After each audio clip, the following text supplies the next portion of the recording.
Today we're going to learn how to do paper loom weaving. Before we begin our paper loom weaving adventures, we're going to be painting a piece of paper to serve as our loom. A loom is something that you weave on.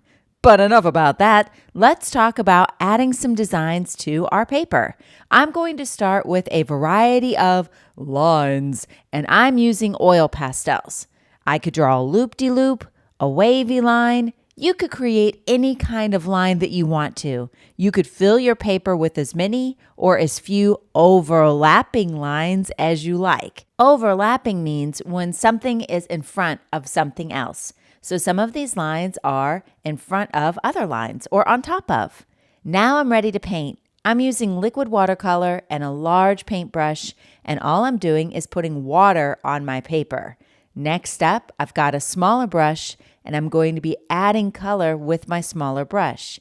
Notice how the color really starts to move or open up. We call that a bloom. This kind of painting technique is called wet on wet. The paper is wet, the paint is wet, and when the two mix together, they really open up and move. I wonder what would have happened if I'd only painted the paint on dry paper. What do you think? Probably the paint would not have bloomed or opened up. You can experiment with 2 different colors at a time. Don't forget to add a small patch of water to your paper before you add your paint. Before changing color, always be sure to clean your brush by washing it in the water and drawing an X on SpongeBob. Fill your whole paper with a variety of small patches of water and 2 mixed colors together. Now that your paper is dry, let's turn it into a loom for weaving. Make sure that your paper is vertical, that means up and down, and bring the bottom of your paper to the top. Hold your paper very still at the top so it doesn't slide around before you smooth out the bump at the bottom of your paper. Now let's orient our paper so that the fold that you just created is at the bottom and the open part, see it right there, it's at the top. Open up the paper, but only bend down one piece of paper. Leave the other one resting on the table as you make a small fold. It should be a small fold like that of an envelope. Unfold that small fold and take your index or pointer finger and go back and forth over that line. Please repeat after me. This is the stop line.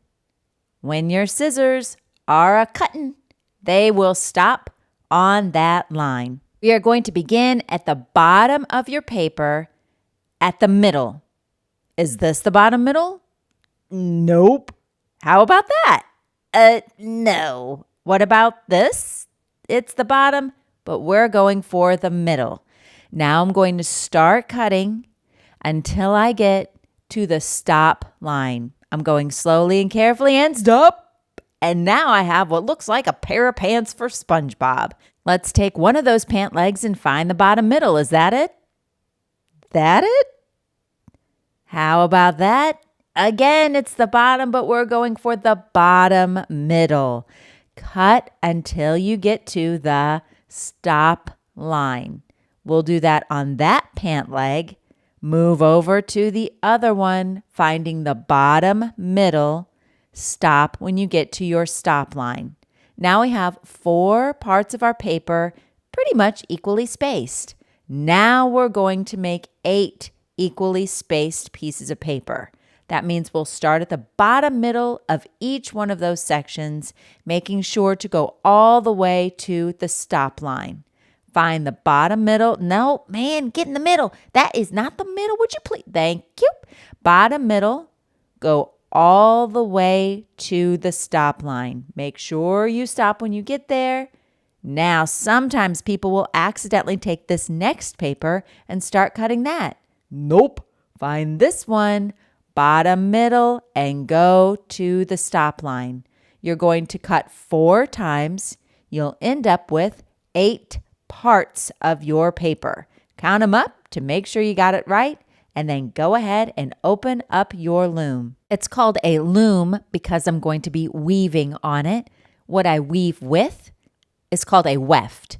This strip of paper is my weft. I'm going to begin by going underneath a part of my loom. It's called my warp. And then over, underneath, over. My extra hand helps me out a lot by lifting up the part of my loom called a warp to allow the paper to slide under, over, under, and over. You might have noticed it creates a pattern, an A-B pattern. To continue, I'll get another piece of paper. Remember, we call this a weft, and I have to decide where to go. If I follow the same path as the other paper, it just slides down. So I'm going to do the opposite. The yellow paper went under, so I'll go over. I'm going to go over, use my other hand to help me create a tunnel to slide underneath. Now, notice that the purple paper does not slide down. I'm creating an A-B pattern like the yellow one. However, I'm doing the opposite. This is weaving. Over and under, slide it through, and then push it down. Grab another weft strip of paper. Should I do the same thing? If I do, remember it slides down. If that happens, then I know I need to take the paper out and really examine what to do. Do the opposite of what the last weft did. Sometimes people will go over their loom. You want to make sure to go over, under. Remember, it's an A-B pattern. Over and under. The parts of my loom that I'm lifting up and going over and under, that's called the warp. Okay, I think you might have it. All you have to do is look carefully at what the last strip of paper or weft did and do the opposite. If you make a mistake or your paper starts to slide down a little bit, simply slide the paper out, look closely at what you should weave, and just try it again. Just like all things in art class, you will get better and better with practice. I will tell you that little last strip is probably the toughest. It's a tight squeeze, but you can do it. Most of all, have fun.